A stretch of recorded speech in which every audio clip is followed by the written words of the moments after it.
Men, I must ask you now to face an army of Gauls. Barbarians feared by, well, farm animals mostly. Their practices are unmanly, unclean, and not suitable for the delicate ears of honest soldiers. Prepare to fight them! Yeah!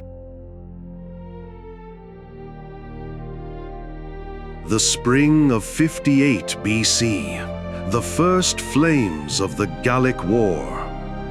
Let no man believe Gaul shall yield to Rome with gentle hand. Only through steel and sacrifice shall we bring the light of order to lands ruled by chaos, attributed to Caesar before the Battle of Octoduron.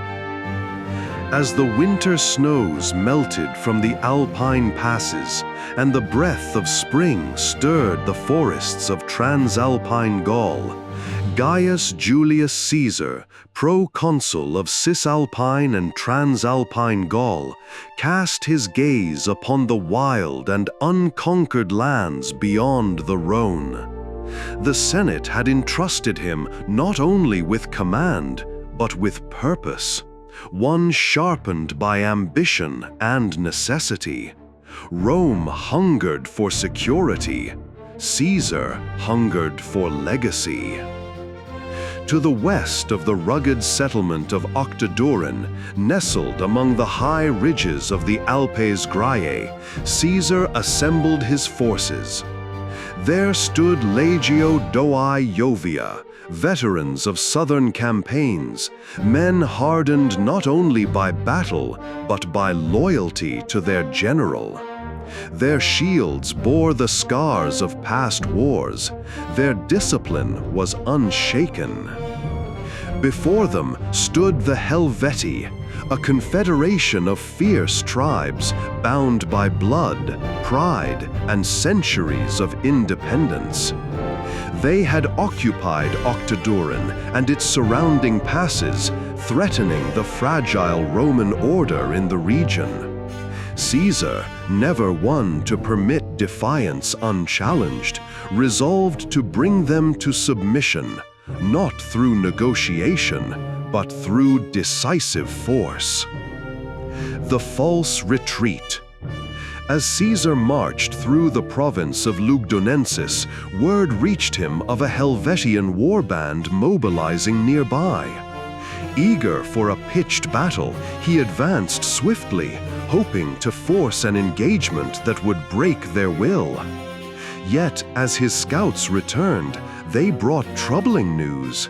The enemy had begun a strategic withdrawal, vanishing into the forests and high valleys. Whether by design or fear, the Helvetii denied Caesar the confrontation he desired. It was a hollow victory, yet it opened the road ahead.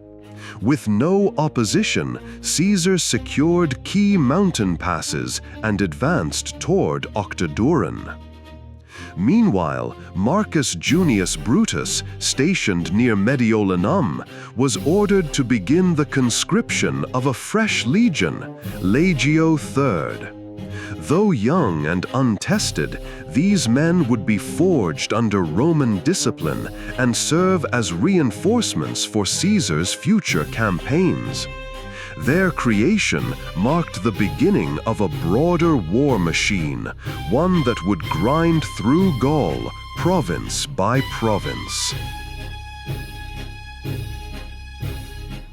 The Battle of Octoduron. As spring deepened and the trees bloomed along the slopes of Gaul, the quiet was broken. Divico, the legendary chieftain of the Helvetii, gray of beard but fierce in spirit, emerged once more to challenge Rome. The same man who had once defied a Roman consul in the time of Caesar's forefathers now marched again, bearing both sword and memory. Divico's forces descended upon Caesar's position outside Octoduron in a bold assault, hoping to catch the Romans unprepared. The battle that followed would define the early Gallic War. Caesar, though outnumbered nearly 2-1, held the field with only 2,000 legionaries. But these were men of iron will and Roman discipline.